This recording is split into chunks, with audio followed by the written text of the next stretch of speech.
వైఎస్ఆర్ ప్రభుత్వం 596 జీవోని తీసుకొచ్చింది. ప్రజల నమ్మకాన్ని ఈ రాష్ట్ర ప్రభుత్వాన్ని తెలుగుదేశం ప్రభుత్వం కూటమిని గెలిపించారు. ఏదైతే దళితుల భూములు ఉన్నాయో ఏదైతే రిజిస్ట్రేషన్లు అవుతున్నాయో ఆ రిజిస్ట్రేషన్ వెంటనే ఆపాలి. ఆ రిజిస్ట్రేషన్తో పాటు 596 జీవోను వెంటనే రద్దు చేయాలి. ఎవరైతే దళితుల భూములు ఆ దళితుల భూములకు రక్షణ కల్పించాలి.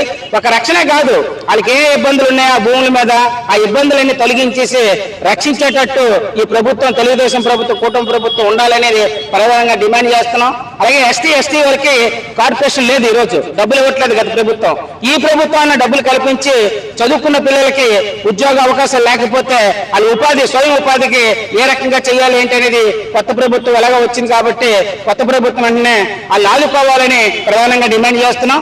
గతంలో కూడా చాలా సార్లు చేసి వినతి పత్రాలు ఇచ్చినా ఏది సమస్య పరిష్కారం చేయలేదు. ఈ ప్రభుత్వమైనా ముందుకు వచ్చి ప్రజలు ఆకాంక్షించే గెలిచింది కాబట్టి ప్రజలకి న్యాయం చేస్తుందనేసి మేము ఈ రోజు కోరుకుంటూ ఈ 596 జీవోలను రద్దు చేయాలని, దళితుల భూములు ఎవరైతే ఆక్యుపై చేశారో ధనవంతులందరూ ఆ ధనవంతుల దగ్గర నుండి భూములు లాక్కొని దళితులకు అప్పచెప్పాలని, ఎసెంట్ భూములు ఏవైతే ఉన్నాయో దళితులకే చెందాలనేది డిమాండ్. ఆ డిమాండ్ అమలు చేయాల్సిన బాధ్యత మొత్తం మీద ఈ ప్రభుత్వానికి ఉంది. ఆ ప్రభుత్వం రక్షించి ఈ రోజు వీళ్ళందరికీ కూడా కల్పిస్తుందని చెప్పి ప్రధానంగా కేఆర్పీఎస్ గా మేము డిమాండ్ చేస్తున్నాం. ఉత్తరాంధ్ర అసైన్ భూములు దళితుల యొక్క భూములు ఏవైతే ఉన్నాయో వాటికి రాష్ట్ర ప్రభుత్వం వెంటనే రక్షణ కల్పించాలి. అలాగే జియో నెంబర్ 596 వెంటనే రద్దు చేయాలి. ఈరోజు రాష్ట్ర ప్రభుత్వం మొత్తం ప్రజలందరికీ దళితులకి న్యాయం చేస్తామని అధికారంలోకి వచ్చింది. మరి గతంలో ఉన్నప్పుడు కూడా చంద్రబాబు నాయుడు గారి హయాంలో దళితులకు అన్యాయం జరిగాయి. అయితే ఈసారి దళితులు కూడా ఈరోజు చంద్రబాబు నాయుడిని గద్దెనెక్కించారు. మరి ఆయన యొక్క నిజాయితీని ఆయన నిరూపించుకోవాలి. ఈరోజు దళితుల యొక్క భూములు కేవలం భూములే కాదు, దళితుల మీద అనేక రకమైన దాడులు జరుగుతున్నాయి.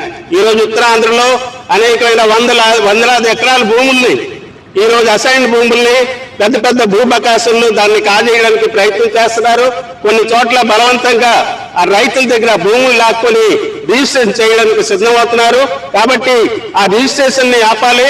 అలాగే జియో నంబరు 596 ఏదైతే ఉందో అది వెంటనే రద్దు చేయాలని కుల వ్యతిరేక పోరాట సంఘంగా డిమాండ్ చేస్తున్నాం.